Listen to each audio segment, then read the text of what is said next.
We know that climate finance will flow through many channels. More than 6 years ago, we created the Climate Investment Funds, or CIF, to pioneer investments in transformative projects for climate change and learn lessons in how to optimize climate outcomes.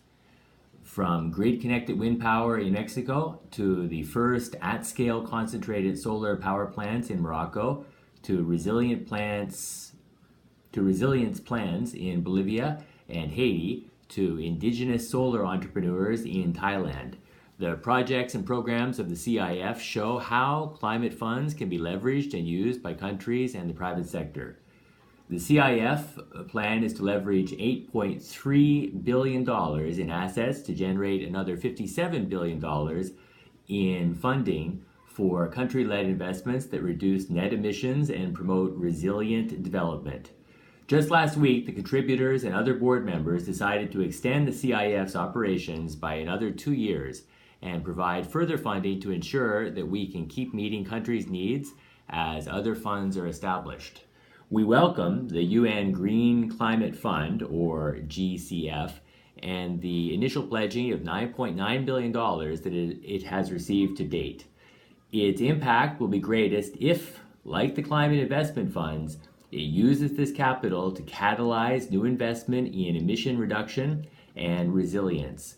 We look forward to leveraging CGF funds with their own to maximize their impact. A strong Paris Agreement will send immediate signals, even though its binding component will only come into force in 2020. This means that the other components must address the critical, pressing need to increase substantially our investments in resilience now. The economics of resilience are very compelling. For every dollar spent in resilience, we can save $4 in the cost of relief. For every dollar invested in early warning, we can save up to $30 in reconstruction. The cost of inaction are rising. Economic losses from natural hazards have risen from $50 billion each year in the 1980s to just under $200 billion a year in the last decade. Along with economic losses, insured losses from weather events have also increased significantly. Swiss Re estimates that over the past 10 years, insured losses from weather-related events are growing as a proportion of global GDP. The gap between overall losses and insured losses has been widening too.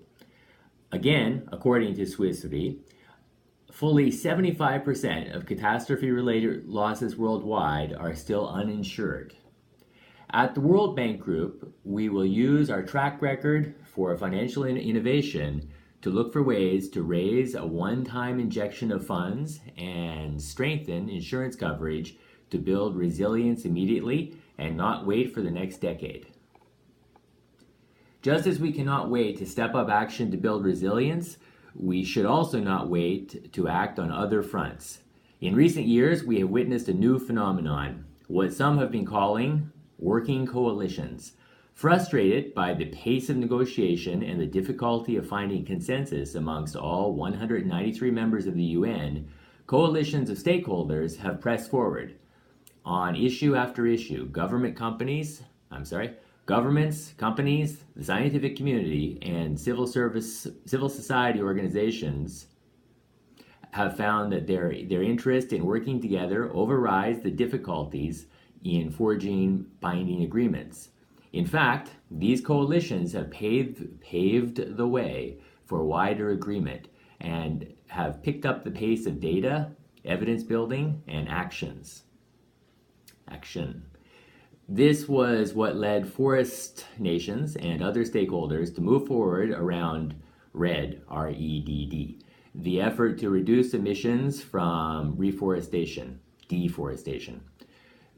This willingness to work in partnership has also driven the effort to remove short-lived climate pollutants from the atmosphere, the Sustainable Energy for All initiative, and the development in Africa of climate-smart agriculture that keeps emissions low, creates jobs in rural communities, and feeds the world's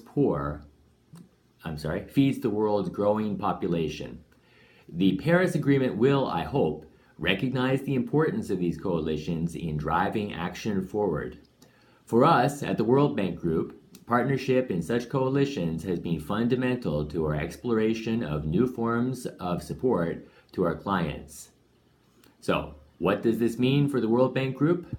Since I joined the World Bank Group 2.5 years ago, in addition to evaluating all projects and every country plan financed through IDA for climate change, for climate and disaster risk, we've begun to measure the greenhouse gas emissions of projects in key sectors and set an internal price on carbon as guidance for project designers. We're discussing the discount rate that we use that will determine how we measure economic benefits over the long term. And we've begun work on a resilience indicator. We tally our use of climate finance together with other multilateral development banks, and we have, as a group of banks, developed a common way to measure mitigation achieved in our financing. We are about to agree on a common measurement for adaptation in our projects. We hope that in the near future, all the multilateral development banks and bilateral financial institutions gathered in the International Development Finance Club will align themselves around this common accounting standard. All of these measures make up a robust toolkit for understanding the carbon exposure in our portfolio, our carbon footprint, and can give us important management information to project choice and design. This toolkit will help the international community know what mitigation and adaptation benefits come from channeling climate finance through us and what benefits we achieve on our own accord. In the past year, we've changed the way we conduct our country partnership frameworks and our country diagnostics. These will increasingly place a climate lens on our work in support of our clients and can be a way to support countries in implementing their defined contributions to climate change.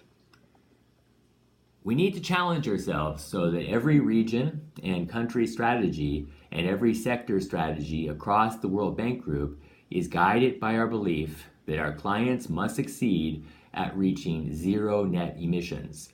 This will require a continuing shift in direction in our energy portfolio to support energy access for all, increased investment in renewables, and scaled up support for energy efficiency. It will require continued support for clean transport, more livable cities, and the development of the green building market. It means shifting our agricultural portfolio towards climate-smart agriculture, ramping up support for globally networked carbon markets, and further financial innovation to crowd in investment for low emissions development. At this critical juncture in Lima and in the year between Lima and Paris, I intend to challenge the World Bank Group and other developmental financial institutions to become long-term partners of choice in this decarbonizing world. I offer our spring and annual meetings as venues to help increase our ambition with finance ministers and other economic actors at the table. We will support German leadership of the G7 and Turkish leadership of the G20 to ensure that these fora support a Paris Agreement that will send the strong signal that we need. Today, I am sending a signal of my own. As the head of the World Bank Group, I will drive our institutions and all its capabilities, financial, technical, and human, to support this development transition that we must support together towards the goal of preserving our planet for all future generations. Thank you very much.